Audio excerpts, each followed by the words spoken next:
بسم الله الرحمن الرحيم. صلى الله عليك يا رسول الله، صلى الله عليك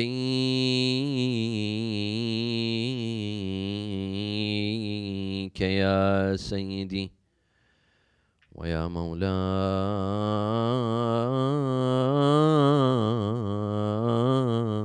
يا أبا عبد الله، يا رحمة الله الواسعة ويا باب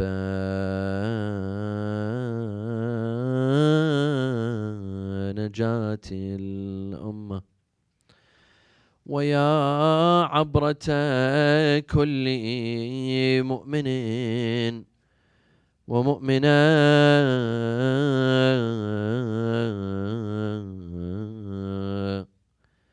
يا ليتنا كنا معكم سادتي فنفوز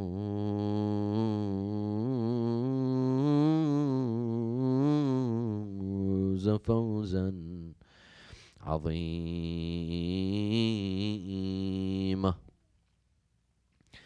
أعوذ بالله من الشيطان الرجيم. بسم الله الرحمن الرحيم. فبشر عباد الذين يستمعون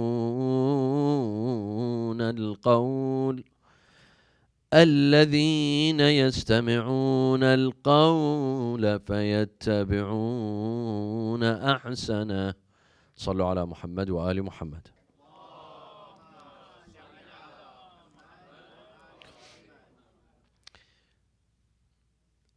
Seeking knowledge is an important pillar of faith. Islam definitely came to fill this void and gap for people to seek knowledge. It came at a time when most were illiterate.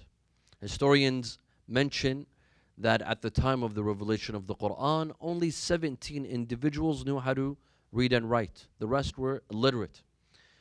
So learning, reading, writing was an essential part of religion.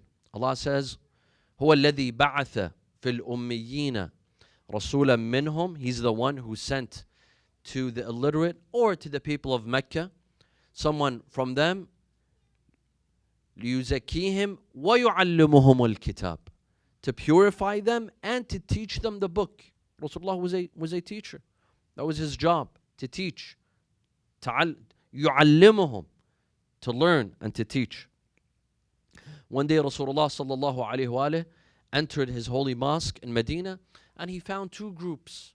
One group engaged in worship, in salah, in dua, in Quran, and another group engaged in academic discussion and an intellectual discussion. They were discussing knowledge. And he said, كلاهما على خير. Both are doing good. ولكن بالتعليم أرسلت. I was sent for the second group, for knowledge, for spreading knowledge, for discussing knowledge, for having academic discussions. بالتعليم أرسلت. And this idea is reflective on the achievements of the early Muslims, the first, second, third generation of Muslims, the scientists, the mathematicians, those who had academic achievements. They were all Muslim. In fact, the world lived off of Muslim academic achievements in mathematics, in science. The founders of algebra, trigonometry, chemistry, these were all Muslim scholars like Al-Khwarizmi, like Al-Razi, like Jabir bin Hayyan. Alaykum assalam wa rahmatullah. These were Muslim thinkers, scientists, mathematicians. It was Islam that pushed these individuals to excel and achieve intellectually and academically. And the Western world today that speaks of its achievements and technological achievements, they were living off of Muslim achievements, Muslim academic achievements. They were parasites on Muslim achievements. Ibn Sina, Avicenna, he had a book in medicine called Al-Qanun, في الطب. This book was taught in European medical schools for over 4 centuries. 400 years, his book, Al-Qanun في الطب, was taught at European universities.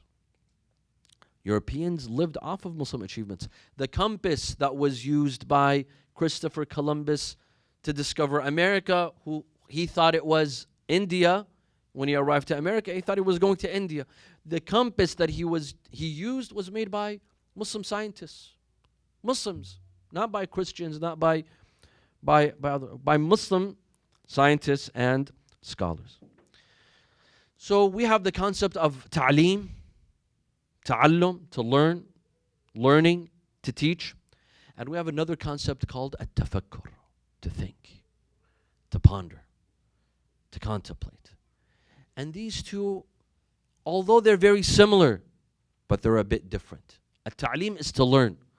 Al-tafakkur is to think, is to ponder, it's to analyze, to assess. We have several narrations. أفضل العبادة التفكر. We have so many acts of worship, praying, worshiping, reciting Quran, reciting dua. But the best act of worship is to think, is to ponder, to make use of your mind, is to contemplate. كانت أكثر عبادة أبي ذر التفكر. In a hadith that Abu Dhar, the famous Sahabi, companion of Rasulullah, most of his ibadah was to think and to sit and think. The hadith doesn't say that he was known for his salah or dua or recitation of the Quran, although I'm sure he did those things.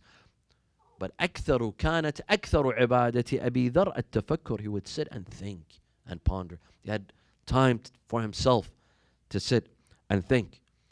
And that's why we see in the Quran a lot of verses that end أفلا يعقلون أفلا يتفكرون. Do they not think? Do they not ponder? Do they not understand? Do they not comprehend? Quran invites us to think, to comprehend. It was an invitation for us to make use of our mind, to analyze, to assess. It came to a group of people that worshipped idols. In fact, some of the Sahaba, they would worship idols made out of dates. Made out of dates. In the morning, they'd worship that idol made out of dates. At noon, they would go and eat the dates. They would worship, they would eat the god, the idol that they made with their own hands out of food. Where's the thinking? Where's the pondering? Where's the comprehension?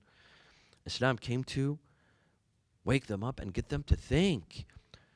Learning is one thing. Gathering knowledge is another.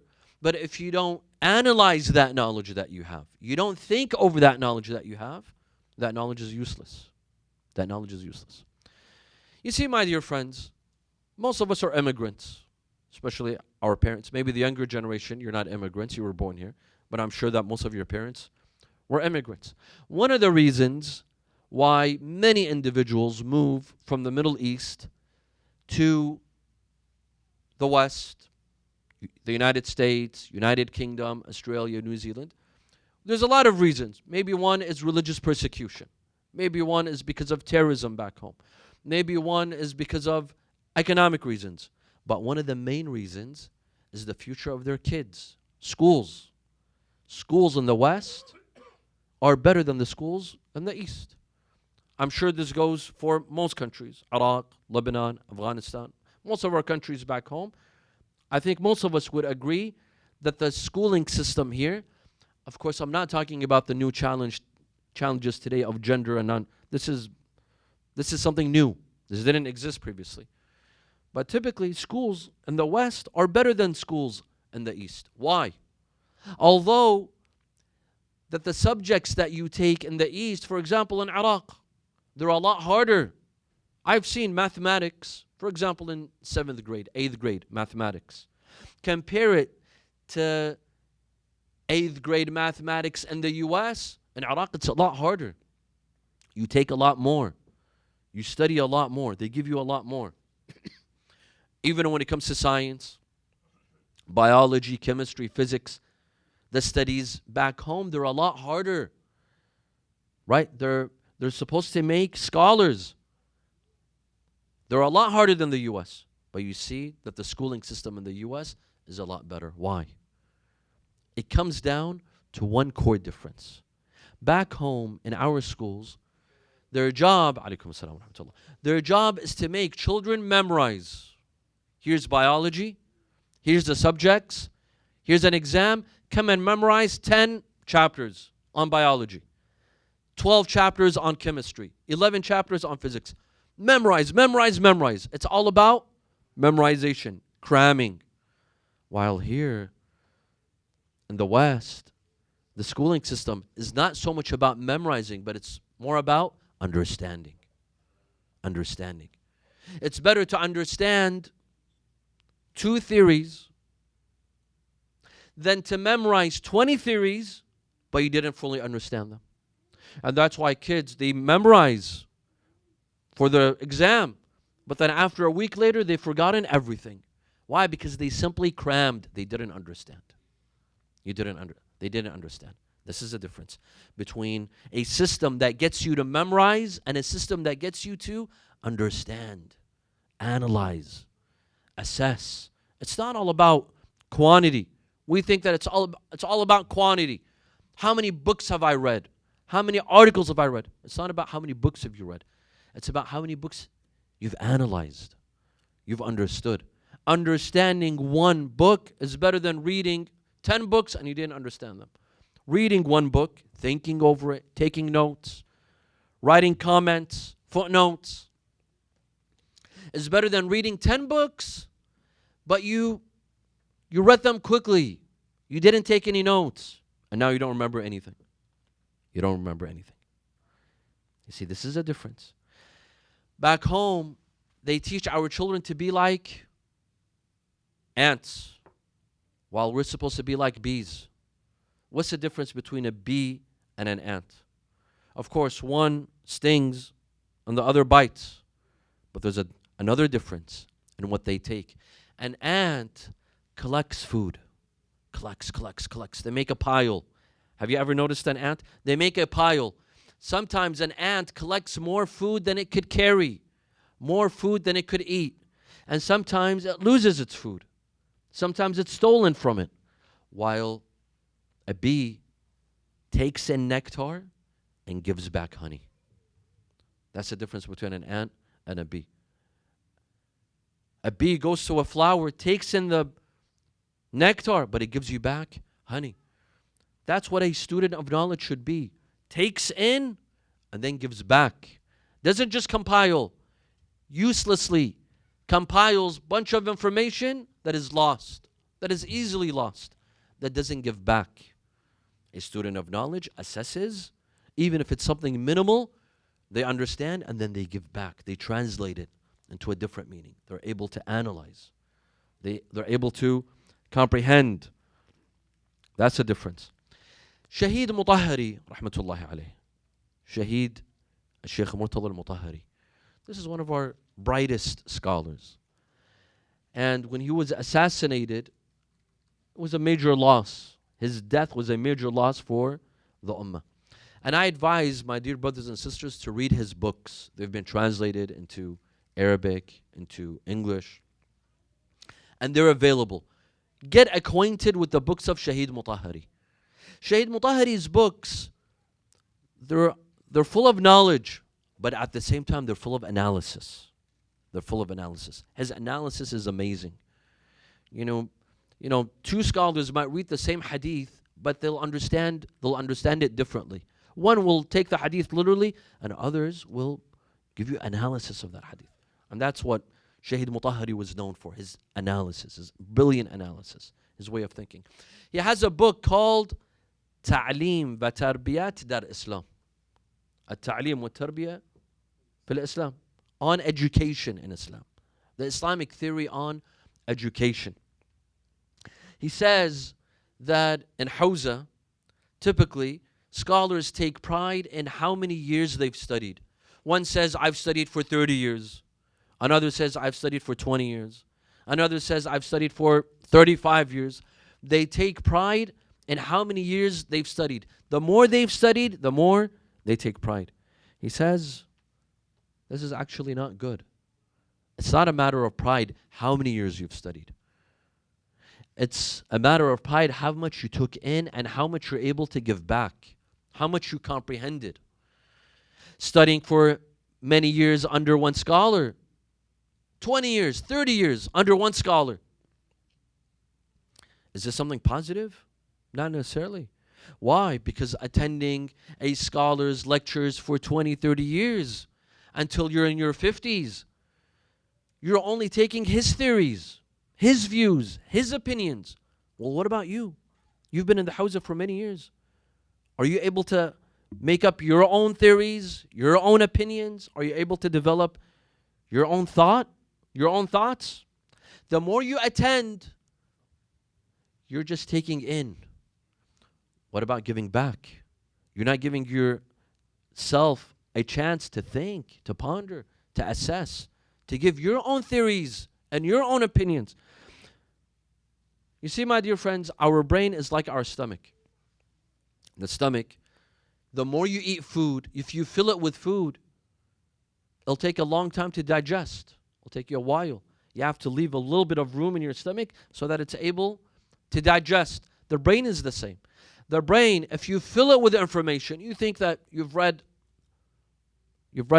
a bunch of books, you've listened to a lot of lectures, you filled it with information. Okay, that's good. But give it room to digest, to think, to ponder. Sometimes when you fill it with too much information, you're not allowing it to analyze, to think on its own. And hence, the most brilliant of scholars in Hawza are sometimes the ones that haven't studied for too many years. They've studied for a couple of years. They studied under brilliant scholars, but they gave themselves a chance to theorize themselves, to develop their own theories. Shaykh Murtada al-Ansari, rahmatullah alayh, they say that his years of study weren't too many. He attended various classes, and he has a lot of teachers, but his years of studying were limited, and that gave him a chance to innovate. And hence he has a book called Al-Makasib, Al-Rasail. These are books that you cannot graduate from Hawza lest you master his books. Not only do you read and study, but you have to master and be able to teach his books. Sayyid al-Burujurdi, also, Shaykh Mutahari says in his book. And Shaykh Mutahari was a student of Ayatollah Burujurdi.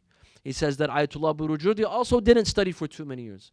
Maybe maximum 12 years. All of his studies were probably 12 years. Some take pride in studying for 20 years, 30 years. Sayyid al-Burujurdi studied for maybe 12 years. But look at his academic innovations, his academic achievements. One of his students is Sayyid al-Sistani, hafidhullah. That's one. Only one of his students, amongst many. In fiqh, he had something to say. In rijal, he had something to say. In usul al-fiqh, he had something to say. Why? Because he gave himself room to innovate, to think, to ponder. When you study under one teacher for 30 years, you're going to be affected. You're going to be affected.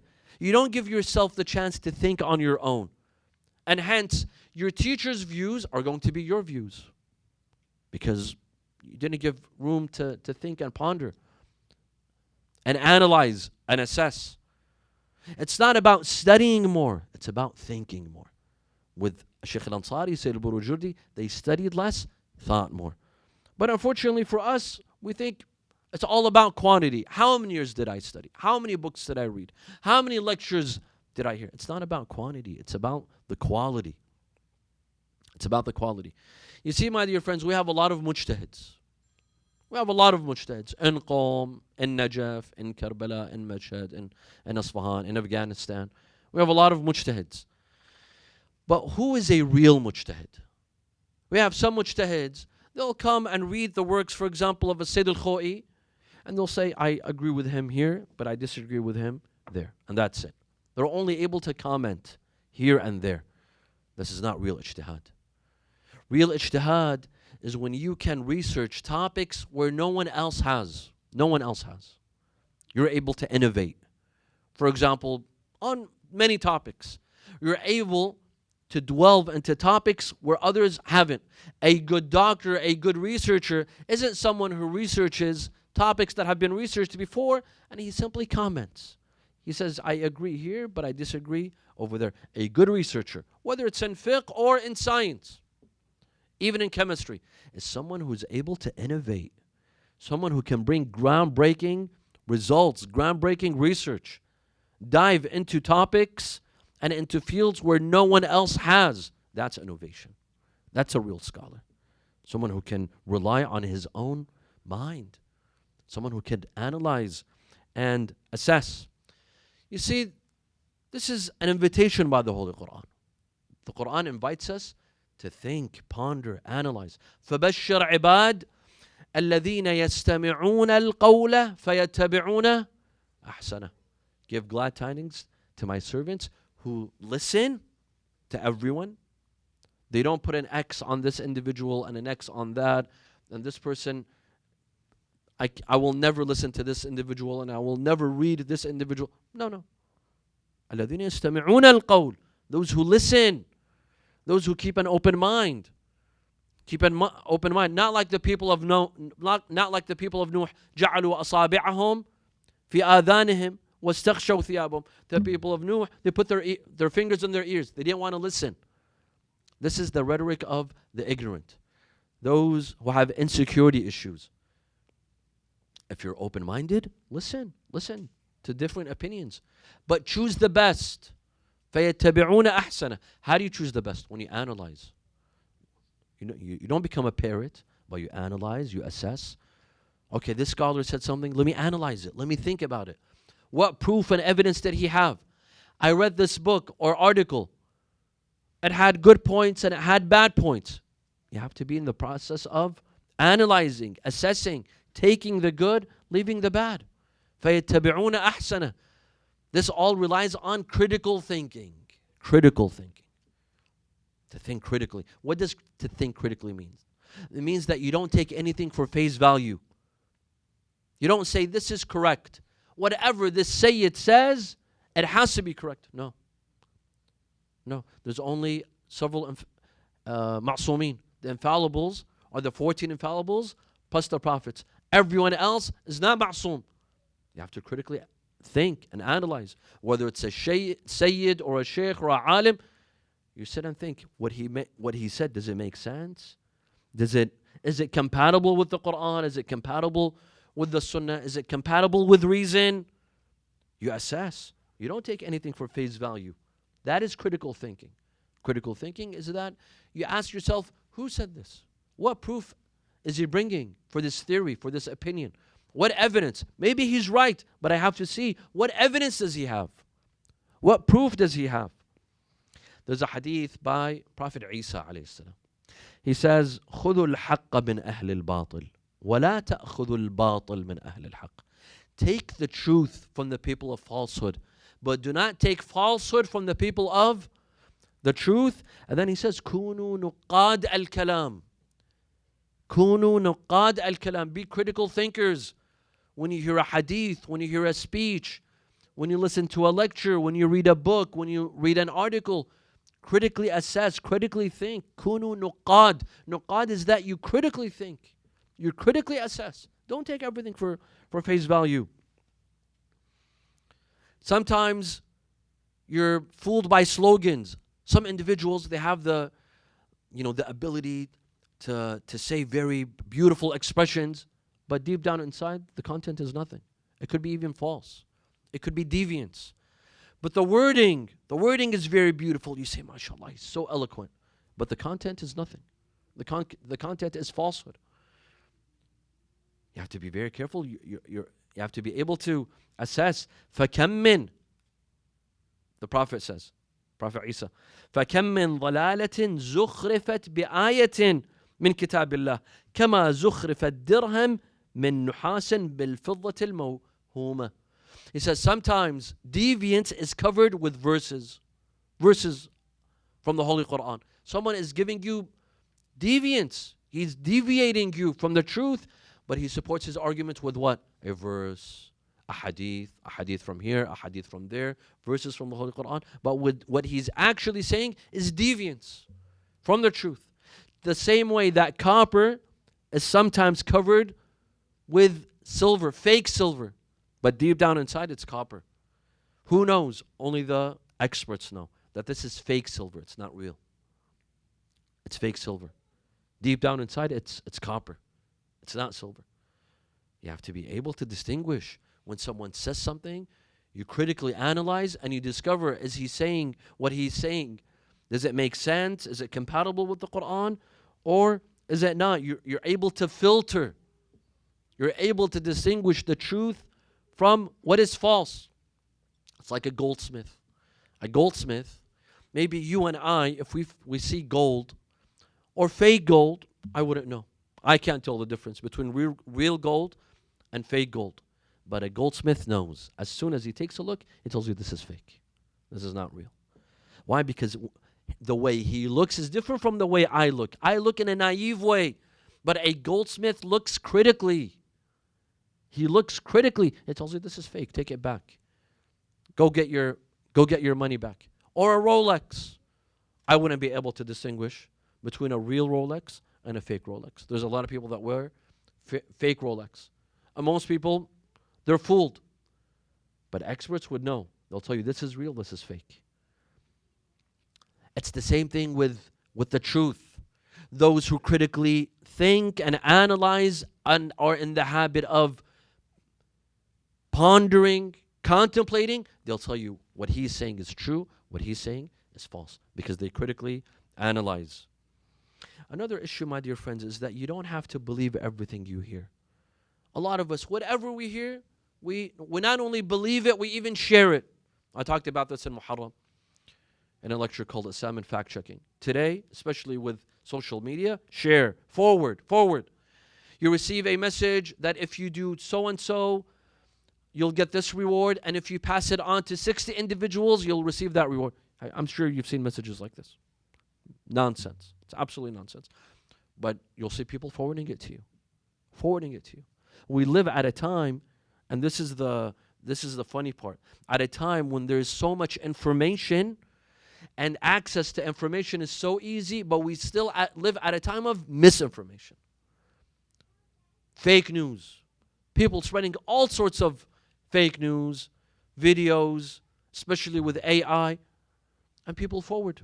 Immediately they forward, they share, without thinking, is this true, is this false? Who made this video? Does it make sense? I remember I saw a reel of a plane, and there was a snake on the wing. And it stayed there for a while until it fell off. And everyone was commenting, wow, that's incredible. And the one who wrote the story, he said this happened on February 29th, 2025. There is no February 29th, 2025. But no one stopped to think, oh my God, this day doesn't exist. It only exists in a leap year. And this year was not a leap year. But people believe all sorts of things. Why? Because they take it for face value. They don't stop and think. They don't analyze. This is very dangerous, my dear friends. We live at a time, especially with AI, you have to be very careful what you receive, what you hear. We live at a time of misinformation, at a time when information is so available, yet there's so much misinformation as well. You have to be very careful, very careful. Knowledge itself is not enough, my dear friends. Knowledge is not enough. Aql is important. Wisdom is important. Assessing is important. Thinking is important. And hence we have some ulama, like Sheikh Murtada al-Ansari, in their biographies they say, كَانَ عَقْلُهُ أَكْثَرْ مِنْ عِلْمِهِ, that his mind, his brain, was larger than his knowledge. That means he was very witty, he was very smart, he was very intelligent. He wouldn't be easily fooled. This is something important in a scholar, that he's not easily fooled. Someone can come and fool him, pretend that he's a friend of the ummah, but he turns out to be an enemy of the ummah. It requires assessing. It's not all about knowledge. You could have all of the knowledge in the world, but you could be easily fooled. It requires aql. It requires assessing. It requires critically thinking. And hence the Quran says, وَتِلْكَ الْأَمْثَالِ. Allah, when He mentions the examples of the Quran, He says, وَتِلْكَ الْأَمْثَالُ نَضْرِبُهَا لِلْنَاسِ وَمَا يَعْقِلُهَا إِلَّا الْعَالِمُونَ. They will not be comprehended except by the scholars. So alim, ya'qal. We have aql and we have ilm. They're separate. You can have a lot of ilm, but you might not have aql. Or you could have aql, but without ilm. They have to go hand in hand. You see, critical thinking, my dear friends, has to be a habit in every single one of us. You have to learn to analyze everything. Everything. You read a story, analyze it. A book, analyze it. A lecture, analyze it. Say the Sayyid today, he said some things that make sense, some things that didn't make sense. And that's fine. Some parts of a lecture can make sense, some parts don't make sense. I read a book, some parts of it were useful, some parts were not useful. You have to learn to analyze, to think critically. If you take everything for face value, that means there's something wrong. Sayyid Muhammad Baqir al-Sadr, rahmatullah alayh, he studied Kifayatul Usul with a teacher. He says that every day I would ask questions, critical questions in class. I would say what Akhund al-Khurasani, and by the way, Akhund al-Khurasani is born in Herat in Afghanistan. He's from Afghanistan. Kifayatul Usul, which is a book that you cannot be a mujtahid without mastering it. The author was from Afghanistan. This is the caliber of the scholars that were born and raised in Afghanistan. Sayyid Muhammad Baqir al-Sadr would make ishkalat. He would critically object to some of the opinions of Akhund al-Khurasani. So he says that my teacher, whenever I would object, he would say, you're right, you're right, you're right, you're right. He said, I stopped going to his class. So he told me, why'd you stop? He said, because every objection I made, you said you're right. That's impossible. It's impossible that all of my objections were right. Perhaps I was wrong. Maybe I misunderstood. But the problem is, you're not analyzing my objections. You think that all of my objections are right. That means you're not qualified to teach kifaya. Being in the habit of analyzing. Sayyid Muhammad Baqir al-Sadr himself, his student, Sayyid Mahmoud al-Hashimi rahmatullah alayh, he says that he was in the habit of analyzing everything. Everything. They would tell him, today the price of tomatoes went up. He'd analyze it. Something as simple as that. The price of eggs goes up. He would analyze it in an academic way, in an intellectual way. Simple things like that. The weather, he'd analyze it. If you become in the habit of analyzing, critically thinking, you'll be able to critically assess everything. And that's what creates intelligent people, smart people. Not those who accept everything for face value. You read a news story on the news, on ABC, on CBS. Learn to analyze it. Analyze it. Does it make sense? Does it not make sense? You read an article in the New York Times. Learn to analyze it. A hadith, analyze it. Be in the habit of critically thinking. It becomes a habit. It's just like waking up at 6 in the morning to jog. It's difficult. It's difficult, especially if you're starting out for the first time. It's difficult. But once you do it every day, it becomes a habit. Once it becomes a habit, it becomes a piece of cake. After a while, waking up at 6 in the morning to go for a jog, it becomes a habit. When it's a habit, it becomes easy. We have to be in the habit of critically assessing and critically thinking. طيب, I don't have too much time because Maghrib is approaching. There's other points that I wanted to cover, but unfortunately I do not have time. Imam Hussein alayhi salam, on the day of Ashura, he asked his enemies to think. He called them to think. He invited them to think. He said, Ya Shi'ata ala Abi Sufyan, in lam yakun lakum deen وكنتم لا تخافون المعاد فكونوا أحرارا في دنياكم إن كنتم عربا كما تزعمون. If you do not fear the next life, if you don't have faith, if you do not believe in a heaven and hell, at least be free. Don't be tangled with the shackles of Ibn Ziyad. Think freely. Think freely. Think to yourselves. On the day of Ashura, he told them, just think about who you're fighting. The son of Ali, the son of Fatima, the grandson of Rasulullah. My uncle is Hamza. My brother is Al-Hassan. Did you not hear the hadith of Rasulullah regarding me and my brother Al-Hassan? Al-Hassan wal-Hussein, Sayyida, Shababi Ahlil Jannah. You did not hear this? Go and ask. Go and ask. individuals like Jabir ibn Abdullah al-Ansari, Zayd ibn Arqam, and they will tell you, before fighting them, he invited them to think, to ponder, to analyze. That does it make sense that you are fighting the only grandson alive to Rasulullah? Does that make sense? But the answer came, نُقَاتِلُكَ بُغْضًا مِنَّا لَأَبِيكَ. We fight you because of our hatred towards your father, towards Ali ibn Abi Talib. They wanted vengeance for Badr and Hunayn. They wanted vengeance for Uhud, for what happened to the forefathers of Yazid. And hence when the head of Imam Hussein alayhi salam was brought to Sham in the court of Yazid, he said, لَيْتَ أَشْيَاخِي بِبَدْرٍ شَهِدُوا. I wish that my forefathers in Badr, his grandfather and his mother's uncle, Shayba and Utbah, I wish that they see what I've achieved. I've brought the head, alaykum assalam wa rahmatullah, the head of the grandson of Rasulullah is in front of me. He felt this was an achievement. Tonight, my dear brothers and sisters, let's come to Medina. When Imam Zayn al-Abidin and Sayyidah Zainab, they left Karbala after Arba'een and they came to Medina. They arrived back to Medina. Imam Zayn al-Abidin had a friend with him along in the caravan by the name of Bishr ibn Hadlam.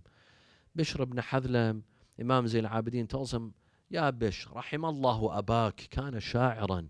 Your father was a poet, may Allah bless him. Are you a poet as well? قال بلى يا ابن رسول الله. Yes, I am a poet and I could say poetry. He says, then go into Medina, وَنْعَ أَبَا عَبْدِ اللَّهِ, and mourn my father. So Bishr ibn Hadlam enters Medina and he starts to say, يَا أَهْلَ يَثْرِبَ لَا مُقَامَ لَكُمْ بِهَا. Oh, the people of Yathrib, you can no longer stay. You can no longer live in Medina. The people of Medina, they came out. What is happening? Why do you say this? He said, Al-Khabar عند قبر رسول الله. Come to the grave of Rasulullah and I will tell you. He kept on saying, Ya ahla Yathrib la muqama lakum biha, until he reached the grave of Rasulullah, the Masjid of Rasulullah. He stood and he said, Ya ahla Yathrib la muqama lakum biha, قتل الحسين فأدمعي مدرار الجسم منه مضرج في كربلاء والرأس منه على القناة يدار. Oh, the people of Yathrib, you can no longer stay in Medina. Why? For Hussein ibn Ali has been slaughtered. His body is remaining in the plains of Karbala. And as for his head, it is going from one city to another, paraded from one city to another. The people of Medina, they come out and they ask for their loved ones who survived, who was killed. He said, people were approaching me to ask. I noticed that one lady, her face was glowing with light, carrying a child. She approached me. I recognized her. She was Baneen. I said to myself, if she asks me about her children, what will I say to her? So she approached and she said, Ya Bishr, أخبرني عن ولدي الحسين. Tell me about my son Hussein. I said, Subhanallah, this lady has lost 4 of her sons, but she does not ask about them. She asks about Hussein. So I told her, عظم الله لك الأجر بولدك عبد الله. She said, فداء للحسين أخبرني عن الحسين. I said, عظم الله لك الأجر بولدك جعفر. Condolences on the loss of your son Abdullah and on the loss of your son Ja'far. She said, فداء للحسين. May he be a sacrifice for my son Hussein. I said, عظم الله لك الأجر بولدك عثمان. Condolences on the loss of Uthman. She said, فداء للحسين. I said, عظم الله لك الأجر بولدك أبي الفضل العباس. I offer my condolences on the loss of your son Abu al-Fadl al-Abbas. She said, Ya hadha, I did not ask you about my sons. I asked you about my son Hussein. He said, عظم الله لك الأجر بولدك الحسين. She fell on the ground and the child fell from her hands. And she kept on shouting, Wa walada, وحسينا